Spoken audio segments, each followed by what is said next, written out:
Have we got an amazing episode for you on Revival on the Air today? I talked to Adrian, who I met more than 35 years ago when we both lived in the southeast of South Australia.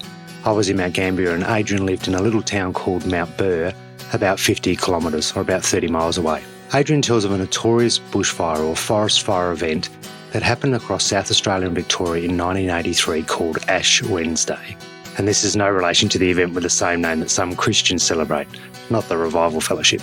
Years of severe drought and extreme weather combined to create one of Australia's worst fire days in a century, and within 12 hours of it starting, more than 180 fires were causing widespread destruction across the two states. It was the first time in South Australia that a state of disaster was declared. Ash Wednesday saw the largest number of volunteers called to duty across Australia at the time, an estimated 130,000 firefighters, Defence Force personnel, relief workers and support crews. In Victoria, 47 people died and 28 died in South Australia. This included 17 volunteer firefighters. Adrian recounts his personal experience of being a volunteer firefighter on that day. I won't spoil the story, but it's amazing. Enjoy. Adrian, welcome to the Revival on the Air today. Thank you very much. We're in the Mount Gambier Hall. I've come down here for the weekend. Around about, I think it's nearly 38 years since I first moved down here in 1983. It's a long time ago for you. That's a long time ago. Now, you were already in the Lord. I was at 81. 81 you came to the Lord, yeah. Did you? Yeah. Tell me a little bit about that. Well, I used to go to the Worldly Church at Salvos. Yeah. And one day a brother witnessed to me and he said, what do you think about this sort of thing? And he told me the Bible about speaking in tongues. Though I did so-called Bible classes, yeah, but we always tended to skip over all that sort of thing. And I said, it's different. He said, well, why don't you come down and find out? And I said, I'll let you know. I was quite happy going where I was and all that kind of thing. I wasn't doing anything, we weren't doing anything bad in that way, but one Friday night, he come and banged on my door and he said, we're going fishing. Are we? And I said, you look out there. It's blowing a gale, it's raining, drizzling. Yeah, but it's good down the beach, but we're going fishing. So, well, all right, we'll go fishing. So I sort of chucked a lot of clothes on because I knew it'd be cold out there. Yeah.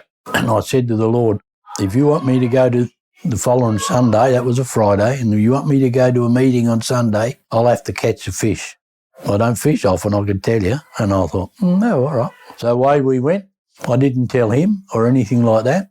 So away we went out on the jetty, stayed there for about an hour and a half, and he went in, he said it was too cold. He was freezing, he said. But I hadn't caught a fish yet. I said, Lord, if you want me to go, you better get a fish because I can't stay here much longer. It was getting cold. And within a few minutes or seconds, whatever it took, next thing there was a tug on the line, so I pulled it up and there was a little sardine about that big, and I thought... So that big's about 4 inches? Yeah. Like, not even enough for the cat, I thought. But it was still a fish. It was a fish. So I went back and went back home, and the following Sunday we come down here. That was on a Sunday, yeah. And I walked in, and the moment I walked in, though I'd never been here, I felt at home, as if I actually belonged here. Yeah, right, wow. And I thought, and I looked around and we sang choruses, hymns, which most churches do, and similar anyway. And then when we got the word out, we opened the Bible up and we read the Bible, and believe it. And I looked and they all spoke about what was written in the Bible. Because where I went at the time, they'd read the Bible, or somebody would, and they'd talk about whatever they wanted to do after that. And I thought, well, not really in the Bible. And I used to sit because I was in the Salvation Army band at the time, and I used to look at him and I'd go, that's not on. And I used to get told to be quiet because I'd disagree. I didn't care whether he was in charge or not. I said, no, that's not right. Anyway, they asked if they could come out to my place Monday night. Bob Hutton and Brian come out, if I remember right, and we had a bit of a chat. And he said, "Do you want to receive the Holy Spirit?" And both wife and I, Irene and I, said, "Yeah, why not? If it's meant to be, it's meant to be," sort of thing. I'm easy going, as you can gather. Yes, I'm fairly easy go. I do know that. Easy go. Takes a lot to rile me up. Anyway, I thought, yeah, fair enough. And at 9:30 that night, kneeling by the lounge, I received the Holy Spirit with evidence of speaking in tongues. Yeah. Both of us. 40 years ago. Yeah, And here you are 40 years later. Yeah, 40 years later. It wasn't long after it, 83. I think it was end of February, I think, March anyway, something in that time period. Ash Wednesday come along. Yeah, well, that was a big one because we'd just moved down to Mount Gambier. We'd only been here maybe a month or two. Yeah, it was interesting. And for those that don't know, Ash Wednesday was a pretty major bushfire that spread across South Australia and Victoria. I think there were 28 people killed in South Australia, a few CFA volunteers, etc. And you were in the CFA, or the Country Fire Authority at the time as a volunteer, weren't you? So tell us about that day. What happened to you? Well, it could have been a Friday.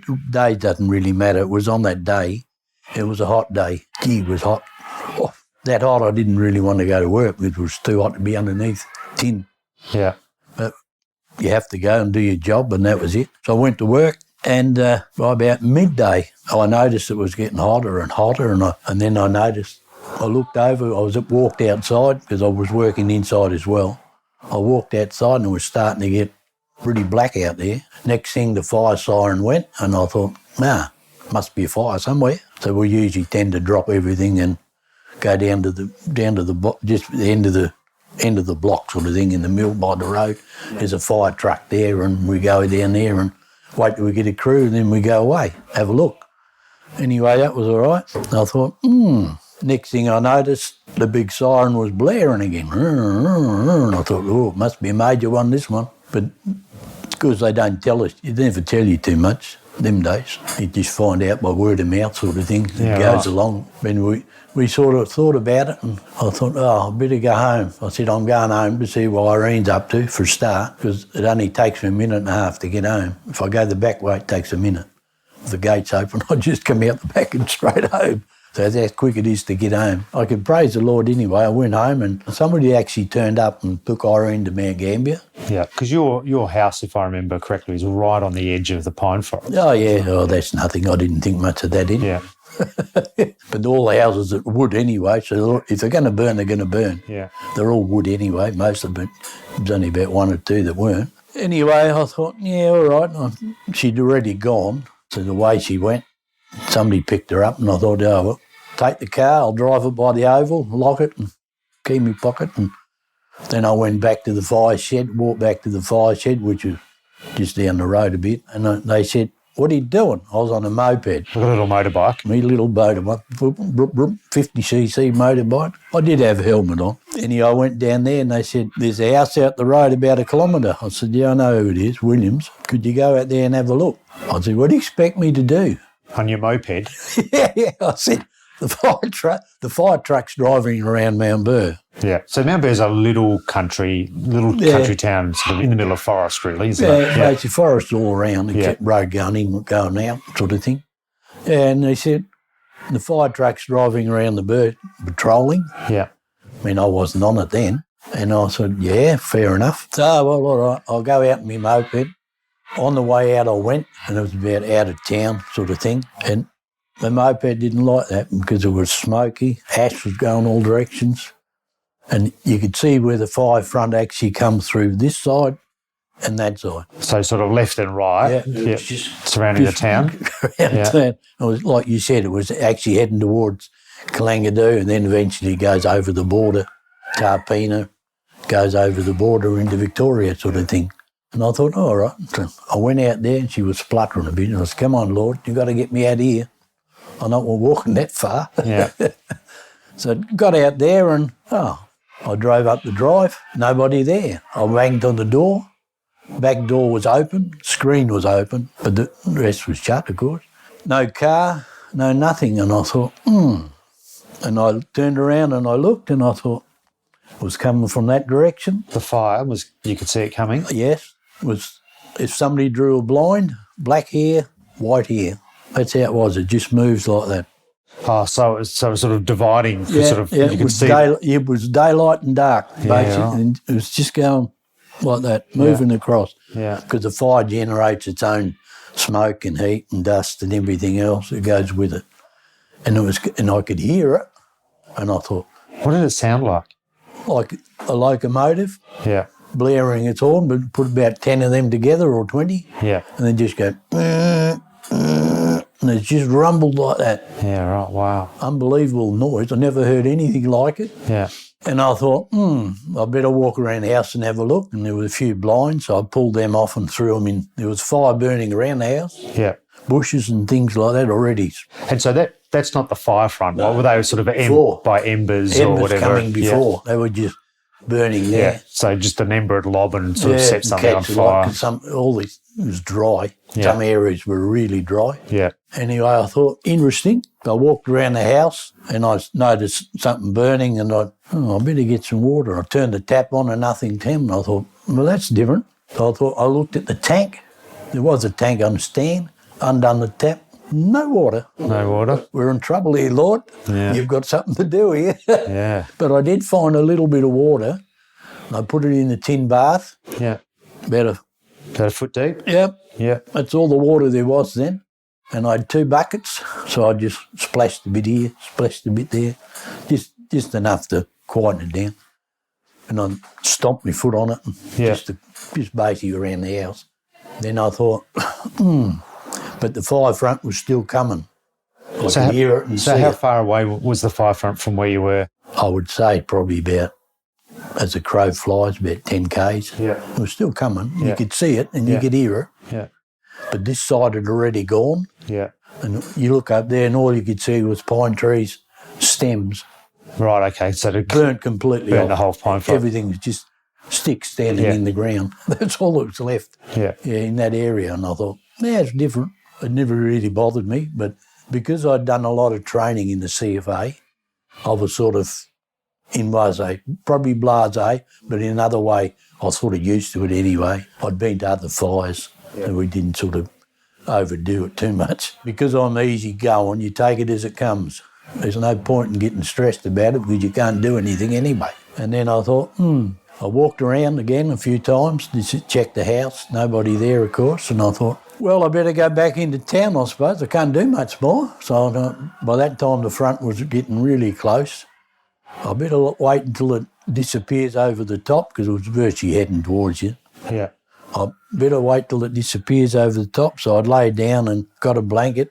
So you're about to head back into town, but the fire front's so close. Still coming. Yeah, you could see it. Yeah. And I thought, interesting, but I didn't want to go into the fire front, even on the road. Yeah. Because I don't know what's coming. Yeah. And fire trucks were around, but I didn't know where they were. Yeah. There's no contact with that lot. Yeah. So I found an old woolen blanket. Yeah.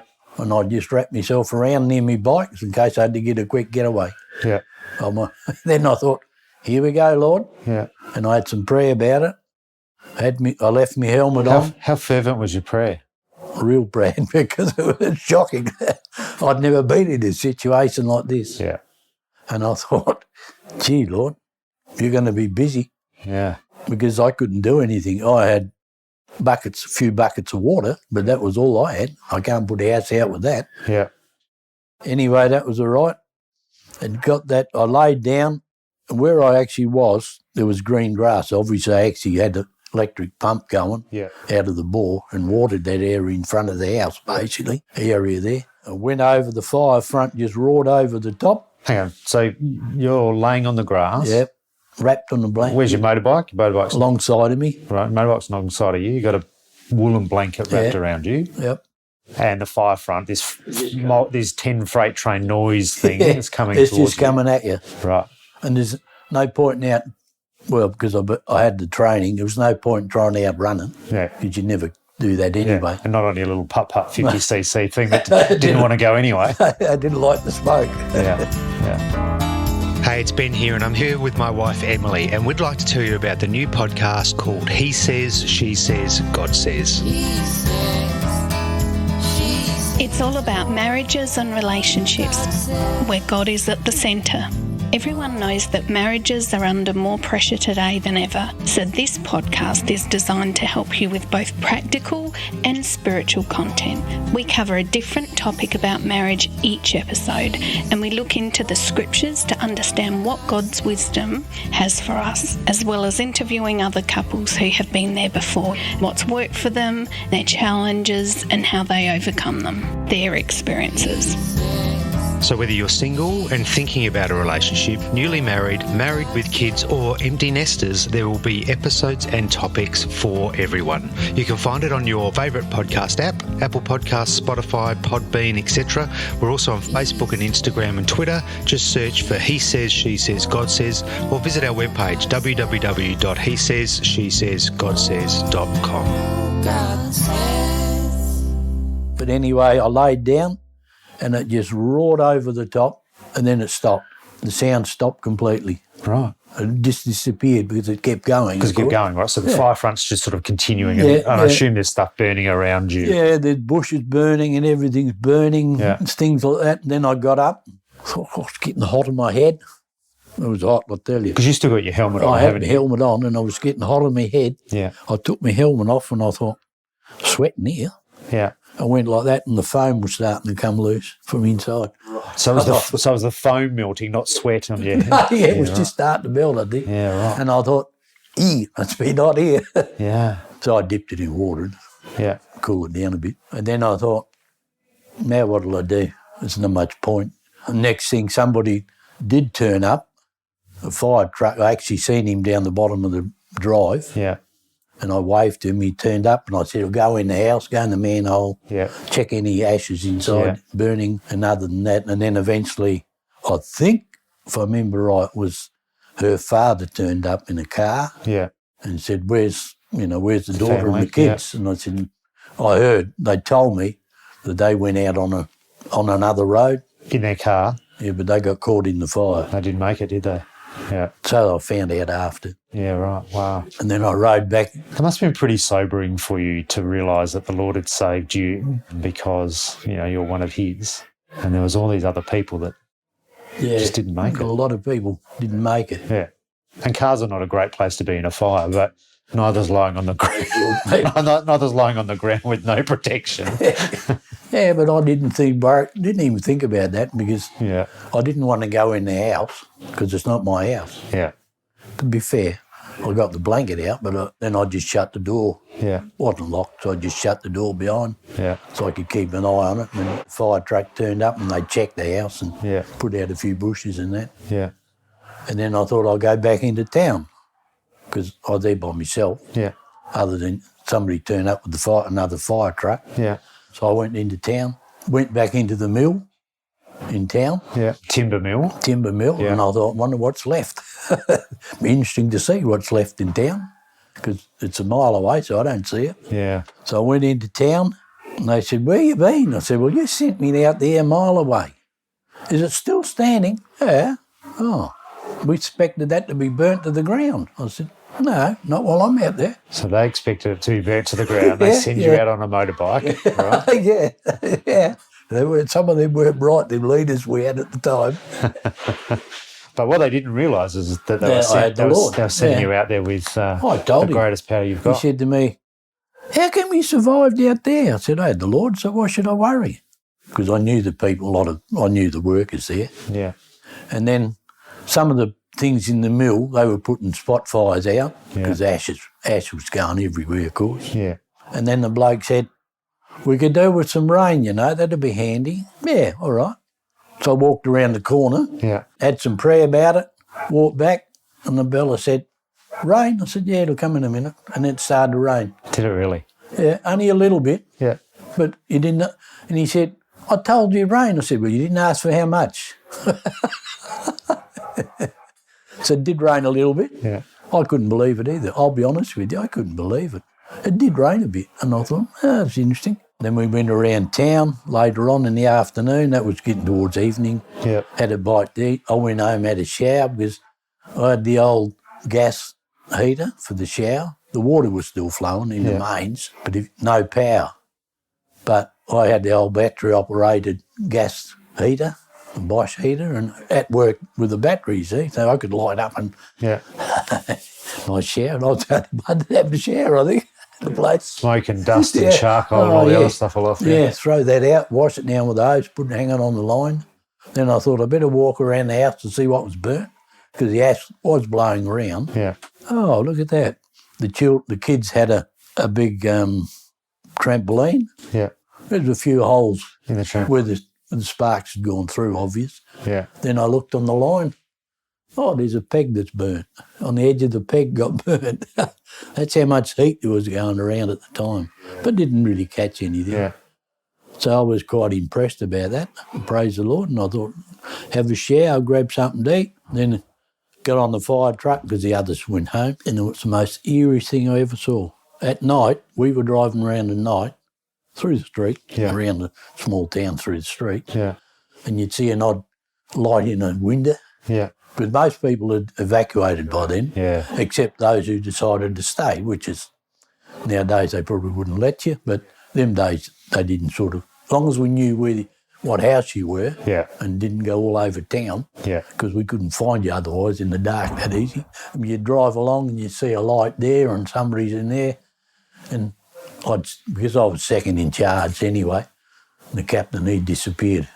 He didn't want to hang around. No, it didn't bother me. Bang on the door, see if he's all right, sort of thing. Yeah, he's all right. Yeah. On to the next one. And go find the next one. And we drove around town and we looked around back of the houses because you could drive there. We had four-wheel drive, so we could go there. So we looked around the back of the town. We found a few spots where the wooden fences had been charcoaled a bit and things like that. And we just squirted a bit of water. And I thought, yeah, it was interesting. And then eventually, a day, I think it was later or something, I went to Mount Gambier, picked up Irene and come back home. And I left the car by the oval and they said, didn't that burn? I said, what for? It's around the oval. Fire safe space, so they tell me. So I left the car there, key in my pocket, and away I went. I can praise the Lord, for that was probably in one way that was a major one. That's an amazing testimony. And, mate, if you didn't have the Lord, we certainly wouldn't be sitting here right now, would we? I don't think I'd be here, actually. I don't think you would, mate. I don't think you would. Thank you very much for sharing it. That's all right, no problem. Cheers. I absolutely love Adrian's matter-of-fact, it's up to you now, Lord, attitude. What an amazing, miraculous story. If you want to hear more amazing, miraculous stories of what God has done in people's lives, we've got more than 50 other episodes in our back catalogue. Head over to our website, revivalontheairtoday.com, to find out more. Until our next episode, God bless.